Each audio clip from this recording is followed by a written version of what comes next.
di mana letaknya Islam yang kita kata tradisional itu dengan modernisasi yang berjalan sekarang. Yang kita tahu dalam modernisasi ini kita ada kapitalis yang andaiannya semua orang akan jadi kaya. Tapi realitinya 1% saja yang kaya seperti mana disebut oleh Joseph Stiglitz. Yang dicerminkan oleh seperti apa berlaku di Amerika, di Saudi. Dan di sudut yang lain kita ada dalam modernisasi juga ialah kerangka sosialis. Yang mana menjanjikan semua orang akan sejahtera, tapi realitinya yang berkuasa saja yang sejahtera. Dalam kerangka itu, bagaimana Datuk Seri melihat, adakah Islam ini dia binary atau kaya miskin, ataupun dia continuously wujudnya bersama beriringan dengan ekonomi kapitalis itu? Di masa di Parlimen, saya bangkit juga isu yang sudah bangkitkan. Dalam keadaan di mana ekonomi itu dilanda krisis, seperti mana sekarang, ia memberikan peluang kepada kita untuk memikir semula. Ya. Ini yang disebut oleh Schumacher tentang gale of creative destruction. Incessantly, dia sungguh-sungguh meninggalkan yang lapuk, yang lama dan cuba mencari jalan membina yang baru. Kalau kita ambil pendekatan begitu, kan lebih baik. Tapi kita tidak. Yang kata-kata new normal ini, sebenarnya old normal. Apa yang new normal? New normal itu segi kebetulan kegiatan MCO itu new normal. Tapi dasar ekonomi masih old normal. Ini yang menyebabkan kita melihat umpamanya apa gagasan Islam dalam hal ini. Kalau kita ambil pendekatan yang pure kapitalistik, kita tahu tidak akan berhasil lagi. Alasan-alasan yang kita gunakan dulu tentang ukuran pertumbuhan, free market, itu semua tidak boleh menjamin keselesaan hidup.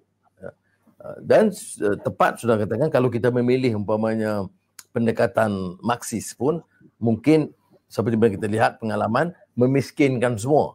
Ya, betul, sama rata miskin, melainkan kelompok kecil penguasa di atas.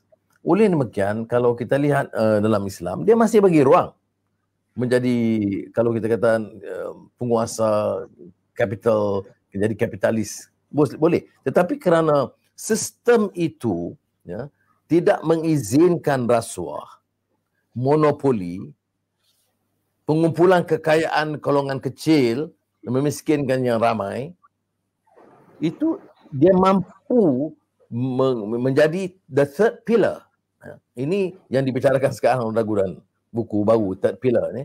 Dia menjadi begitu sebab dia bagi ruang kapitalis, tetapi tidak sehingga boleh bagaimana boleh. Orang yang jadi kaya-kaya, maha kaya ni sebenarnya semua dapat sogokan, ya. Semua permit khas, IPP, kontrak. Kalau tidak tak jadi beli-beliun begitu rupa, ya. Mungkin exceptionnya 1-2, top glove, kena getah seperti itu. Sementara, ya. Tapi umumnya tak jadi begitu. Tapi kita bagi dia monopoli, kemudian dia kaya-kaya, dia jaga golongan elit, tengok parti dia, tokoh-tokoh dia semua dapat habuan yang cukup baik. Jadi tidak berani siapa sentuh. Saya ingat, kalau tak tahulah Tuan Seri ingat, masa saya Menteri Kewangan, saya pergi melawat lembaga hasil dalam negeri. Kemudian dia beritahu masa itu cukai, saya biasalah strict. Kemudian dia kata 10 toke yang paling kaya selalu bayar cukai, sukar bayar cukai, dia bayar cukai tak sepenuhnya. Ya, saya kata jalan kerja yuk. Kemudian lembaga hasil gasak betul-betul. Jadi 10 token terbesar di Malaysia ni memang tak pernah senang dengan saya. Saya tak tahu company mana. Saya tak campur. Cuma saya kata, bagaimana kamu sanggup kutip cukai daripada orang di bawah ni, pengejar warung, kamu boleh biarkan mati bilioner, cukai itu boleh songlap sana sini. Itu sebagai contoh, ya. Sebab itu bagi saya soal etika, akhlak dan governance itu penting. Jangan penguasa itu memihak kepada golongan kaya dan atasan dan mesti jamin keselesaan bagi yang ramai. Dan ini saya ingat kekuatan etika dan akhlak Islam.